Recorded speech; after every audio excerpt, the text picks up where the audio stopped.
In the final months of the election, Kellyanne Conway made a name for herself in the Trump campaign, spending a lot of time in front of the TV cameras and even getting parodied on Saturday Night Live. Now she's got a brand new White House role, and we're learning tonight more about her from correspondent Kristin Fisher.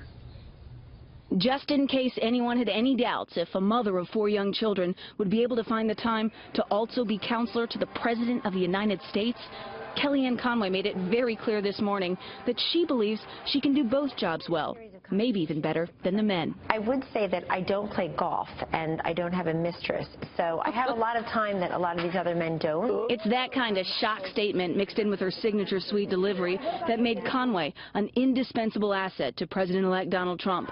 For a candidate who didn't like to play by the rules, she brought discipline as Mr. Trump's third campaign manager.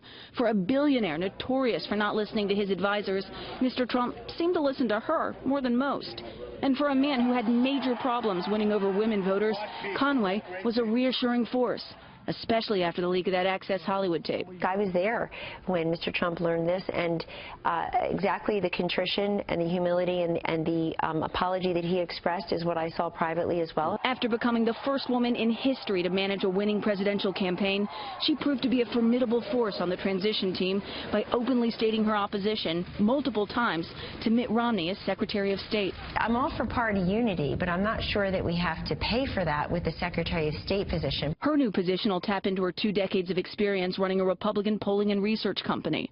She became a favorite for conservative candidates like Vice President-elect Mike Pence when he was running for governor, and at the beginning of 2016, Senator Ted Cruz.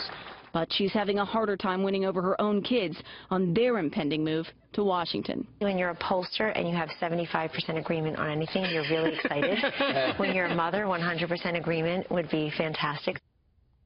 Now, the 75% she was referring to was 3 of her children. The 4th, her 12-year-old daughter, is the lone holdout. Conway says that her daughter actually started a Keep the Conway Kids from Moving to D.C. online petition, and she already has over 200 signatures.